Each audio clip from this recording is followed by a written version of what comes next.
Stories of Great Christians. We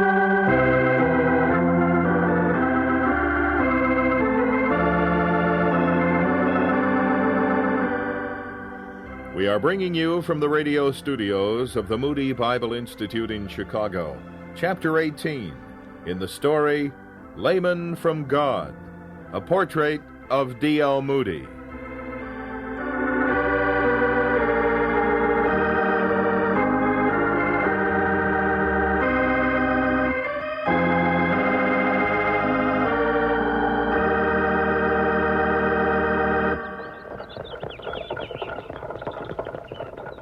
What do you think of the cattle, D.L.? Well, Sam, I'm not the cattle expert you are, but it seems to me that young bull we looked at has got some good blood in him. Yep. Them heifers, too. Fine stock. Are you going to buy them? Price is $1 or two too high. Let the man fidget a while. Then he'll come down to my price. Why are you turning down this street? Why, we're going to visit the Sykes family. Horace and his two daughters, Jenny and Julia. Sykes is paralyzed, so to try to get along, the girls braid straw hats. Come on, I want you to meet them.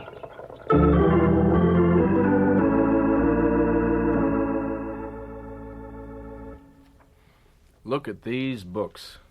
Pilgrim Progress, Thomas à Kempis, the Greek New Testament. Daddy reads aloud to us from the Greek, Mr. Moody. He wants us to be educated. Sykes, how do you get along? Oh, we get along. We don't have roast turkey or plum pudding, but we get along. We take things as they come, right from God's hand. How will the girls get an education, Sykes? They go to the country school and learn what I teach them. I'm a former college teacher. But I haven't got the means to send them 14 miles to high school. We don't have much, sir, but we have a real family.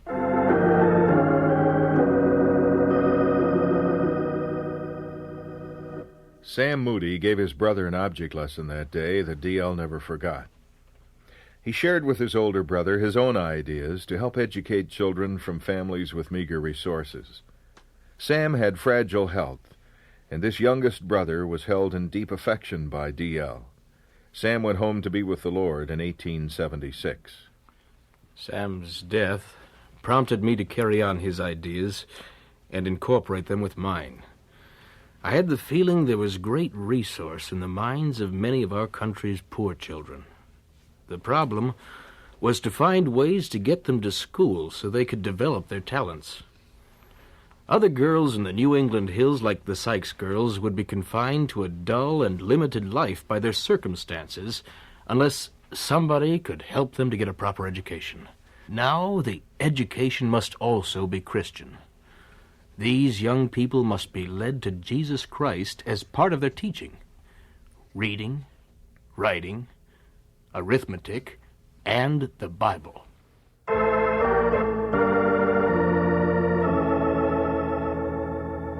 D.L. had made the friendship of Henry F. Durant, a prominent Boston lawyer, and together they had visited Mary Lyon's Mount Holyoke Seminary for girls.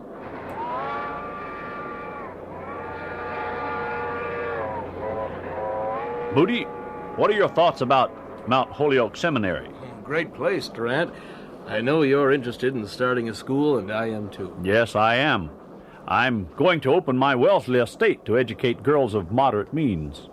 Christ will be predominant at the school. Well, what I had in mind was a school for girls of little or no means. Bright youngsters who should get a chance. How'd you like Mary Lyon's rules that every girl does her share of manual labor in the school? Good idea. I was much impressed by that. I want calico girls, not velvet girls in the school. Young women who know how to do household chores will be more useful citizens. Dirty fingernails never hurt anyone. Oh, what are your plans, Moody? To get some property bought and start building.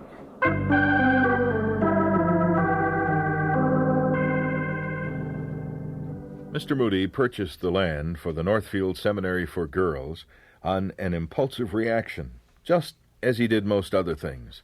He and his friend, H.N.F. Marshall of Boston, were standing on the road in front of Moody's home when the owner of 16 acres of adjoining land passed by the two men.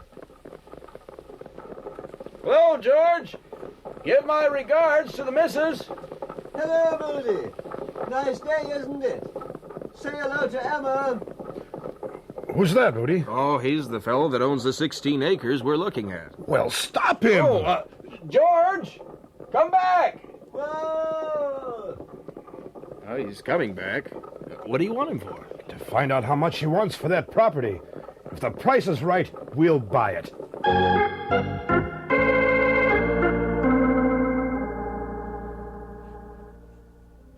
Before the owner of the 16 acres knew what happened, he was minus his property and carried a check for $2,500 in his pocket.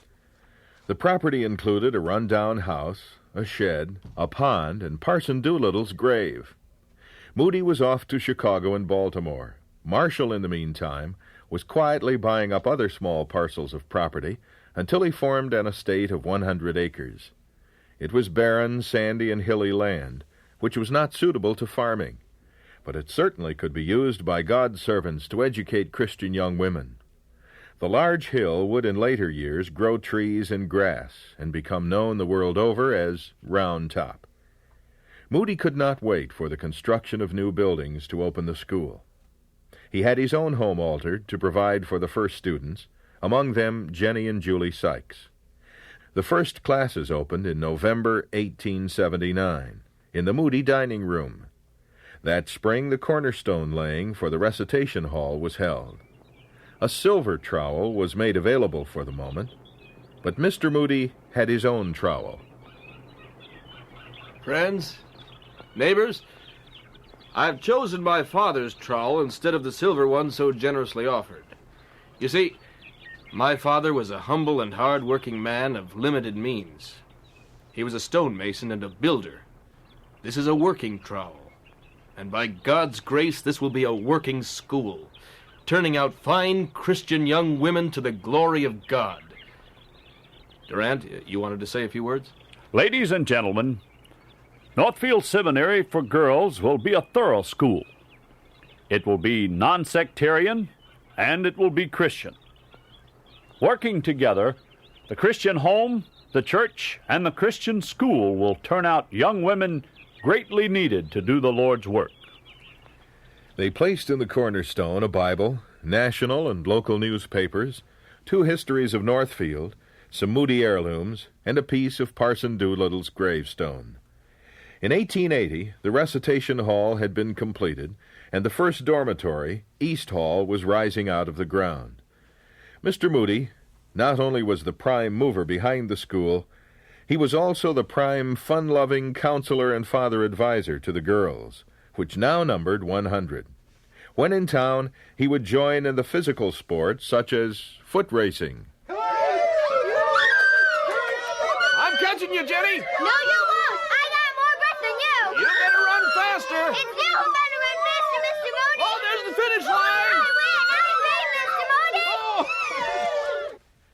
How he loved young people. He loved to watch them grow in the nurture and admonition of the Lord. In 1899, the 20th anniversary of the seminary was celebrated. The enrollment was then almost 400 girls. The staff and teachers numbered 39. The school property increased to 500 acres, including a farm. Many girls had come over the years to get an education, but they left the school consecrated, unselfish Christians who had found happiness and joy in serving Jesus.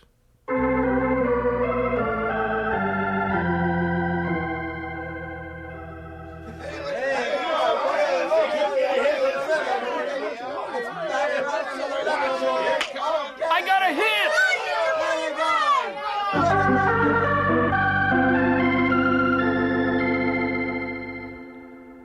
Young men always had a soft spot in Moody's heart, as indicated by his work in the YMCA.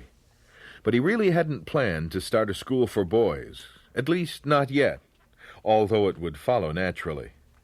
Wealthy clock manufacturer Hiram Camp was attracted to Christian programs through Mr. Moody's New Haven campaign of 1878. Camp was a jolly man who had a great zest for life and wanted to give some of his money where it would do the most good. He came to Northfield to consult with his friend Moody. They talked in the library. Moody, What should I do with the money I want to give away? What's your denomination? Congregational. Oh, they have organizations that could use financial help. Give it to them. No, I would like to give it to something specific. Do you have any suggestions? Well, here's something to chew on. I've been hounded to take boys into the school I've started, but I don't want to add to my troubles by going coeducational. Now, you start a school for boys along the lines I've started a school for girls. There's something specific. Start it and then stand back and watch it grow. Moody, I'm too old for that. I've lost touch with youth. But I'll tell you what I'll do. If you start a school for boys, I'll give you $25,000 for that purpose. What?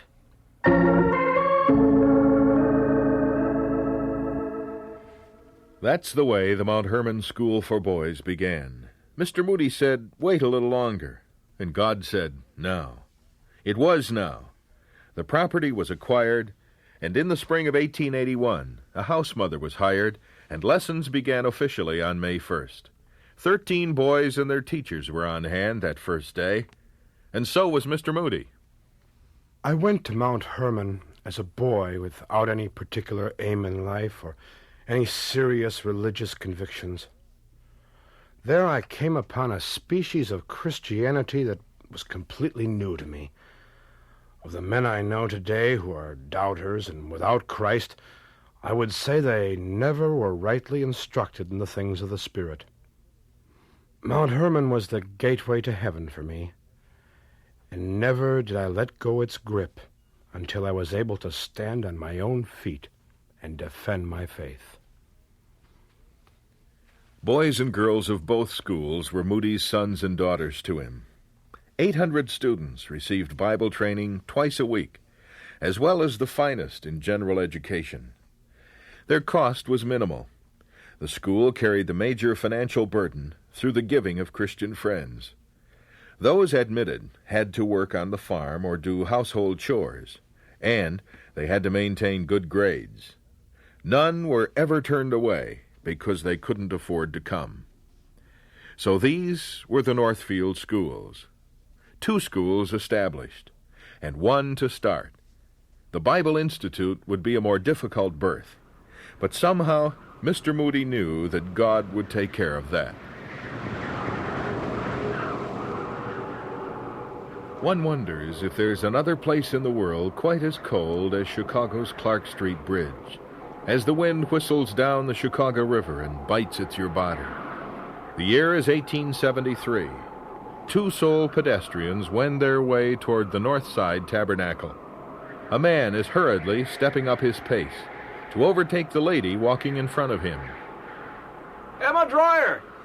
Oh, Mr. Moody! Wait for me and we'll walk together. Of course! I want to talk to you about staying in Chicago to carry on the Bible Institute work. Oh, and what will you be doing that you need me? I'll be in England for 8 or 10 months. I need an organizer with your talent to carry on while I'm gone. I definitely want to get an institute going as quickly as possible.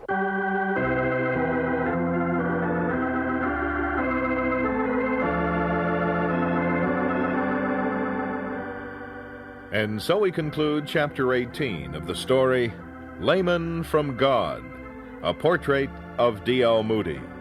This is another in the series, Stories of Great Christians, produced by the Department of Broadcasting of the Moody Bible Institute in Chicago.